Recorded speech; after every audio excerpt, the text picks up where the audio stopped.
हिंदवी स्वराज्याचे सरसंस्थापक छत्रपती शिवरायांना मानाचा मुजरा करतो। भारतीय राज्यघटनेचे शिल्पकार भारतरत्न डॉक्टर बाबासाहेब आंबेडकर यांना मानवंदना अर्पित करतो।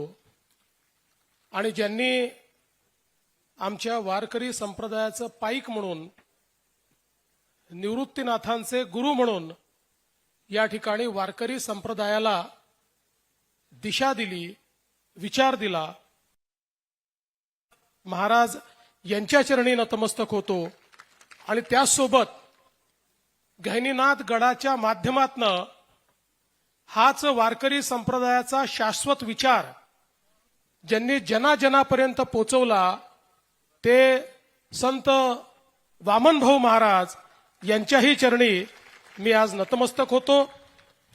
आणि वामनभाऊ महाराजांचं कार्य जे अव्याहतपणे या ठिकाणी गहिनीनाथ गडावरनं चालवत आहेत आणि ज्यांच्या निमंत्रणामुळे आज या ठिकाणी पारगावला मी आलो, ते महंत विठ्ठल महाराज यांच्याही चरणी मी नमस्कार करतो। मंचावर उपस्थित मंत्रिमंडळातील आमच्या सहकारी आदरणीय पंकजाताई मुंडे, सन्माननीय सुरेश अण्णा धस, आमदार नमिताताई मुंदडा, मोनिकाताई राजळे, जयदत्त अण्णा क्षीरसागर, भीमराव अण्णा धोंडे, प्रतापरावजी ढाकणे, बाळासाहेब मुरकुटे, लक्ष्मणजी हाके, शंकरजी देशमुख, समीरजी काजी, परमेश्वरजी पाटील, दिलीपजी गावडे, वीरेंद्रजी मिश्रा, अविनाशजी पाठक, मंचावरील सर्व मान्यवर आणि या ठिकाणी उपस्थित सर्व माता भगिनी आणि बंधूंनो आणि विशेषतः लाडक्या बहिणींनो, आज मला मनापासनं समाधान आहे। 93 वर्षापासनं ज्या नारळी सप्ताहाची परंपरा आहे त्या परंपरेमध्ये या पारगावमध्ये येण्याची संधी मला मिळाली आणि त्या निमित्ताने श्री संत वामनभाऊंचा आशीर्वाद देखील प्राप्त करण्याची संधी मला मिळाली। आणि म्हणून मी खरोखर सर्व गावकऱ्यांचं आणि आसपासच्या गावातनं आलेल्याही सर्व भक्त मंडळींचं महाराष्ट्र सरकारच्या वतीनं खूप खूप स्वागत करतो, अभिनंदन करतो। आपल्याला कल्पना आहे की या बीड जिल्ह्यामध्ये सप्ताहाची एक फार मोठी परंपरा आहे। खरं म्हणजे अलीकडच्या काळामध्ये आमच्या मीडियाचे लोक बीड जिल्ह्यातल्या काही गोष्टी वारंवार दाखवतात, ठीक आहे, तो त्यांचा अधिकार आहे, पण त्याच वेळी जसं बीड जिल्ह्यामध्ये कधी काळी काही वाईट होतं तसं सातत्याने 93 वर्ष अशा प्रकारचा नारळी सप्ताह देखील याच बीड जिल्ह्यामध्ये होतो। ही जी परंपरा सप्ताहांची, अध्यात्माची, वारकरी विचाराची, संतांची या बीड जिल्ह्याला लाभलेली आहे, मला असं वाटतं की त्यामुळेच अनेक अडचणीचा सामना करणारा आमचा बीड जिल्हा हा सातत्याने त्या ठिकाणी या भक्तीच्या रसामध्ये न्हाऊन निघत असतो। मग अशी पंकजाताईंनी सांगितलं, ही गोष्ट खरी आहे की आमचे नेते गोपीनाथरावजी मुंडे यांच्या आशीर्वादाने या महाराष्ट्रामध्ये वेगवेगळ्या पदांवर काम करण्याची संधी आम्हाला मिळाली आणि त्यातून या बीड जिल्ह्याशी देखील एक वेगळं नातं हे आमचं तयार झालं आहे। आणि जेव्हापासनं गहिनीनाथ गडावर येण्याची सुरुवात झाली तेव्हापासनं या नात्याला एक वेगळा अशा प्रकारचा रंग देखील त्या ठिकाणी आलेला आहे, हे सांगताना मला अतिशय आनंद वाटतो।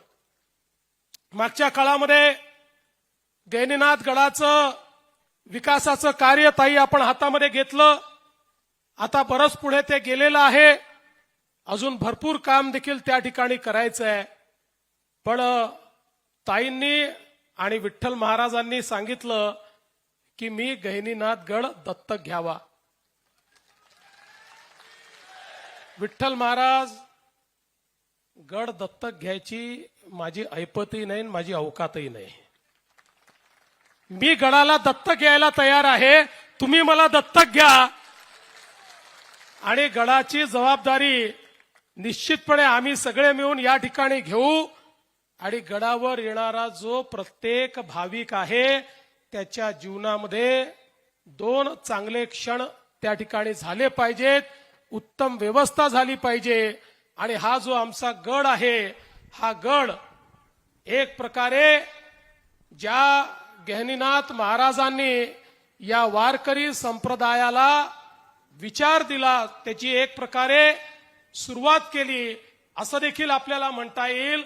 अशा प्रकारच्या गडाचा उत्तम विकास झाला पाहिजे, हा प्रयत्न निश्चितपणे आम्ही सुरू केलेला आहे आणि येत्या काळात तो पूर्णत्वास देखील आम्ही घेऊन जाऊ. मी आज या निमित्ताने सांगू इच्छितो की केवळ गडाचाच विकास नाही, तर ताईंनी सांगितलं हेही महत्वाचं आहे की गडावर येणाऱ्या प्रत्येक व्यक्तीचा विकास देखील झाला पाहिजे. आमचा हा बीड जिल्हा जो सातत्याने दुष्काळाच्या छायेत आहे, त्याला दुष्काळातनं बाहेर काढलं पाहिजे. आमच्या मराठवाड्याला दुष्काळातनं बाहेर काढलं पाहिजे. आणि म्हणून आपण प्रयत्न सुरू केला. आणि मागच्या काळामध्ये आपलं जे हक्काचं कृष्णेचं पाणी होतं, ते पाणी आपण त्या ठिकाणी आष्टीमध्ये आणण्याकरता निर्णय केला. आणि आज ते पाणी आष्टीपर्यंत पोहोचतं आहे. पण तिथपर्यंत केवळ पोचून चालणार नाही, अख्ख्या जिल्ह्याला त्या ठिकाणी आपल्याला पाणीदार करायचं आहे आणि तोच आमचा प्रण आहे. आताच या गावच्या लोकांनी देखील मागणी केली. खरं म्हणजे आताची आमची परिस्थिती अशी आहे की एका हौदात पाणी आहे आणि प्रत्येकाला त्याच हौदातनं पाणी हवं आहे. पाणी वाढत नाही आहे, मागणारे वाढतायत. त्याच्यामुळे एक मोठं संकट तयार झालंय. पण मला या ठिकाणी सांगितलं पाहिजे की संतांच्या आशीर्वादाने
देश विदेशातील प्रत्येक घडामोडींचे लाईव्ह अपडेट मिळवण्यासाठी आता साम टीव्हीच्या सर्व सोशल मीडिया प्लॅटफॉर्मला लाईक, फॉलो आणि सबस्क्राईब करा. तसंच सर्व नोटिफिकेशनसाठी बेल आयकॉन प्रेस करायला विसरू नका.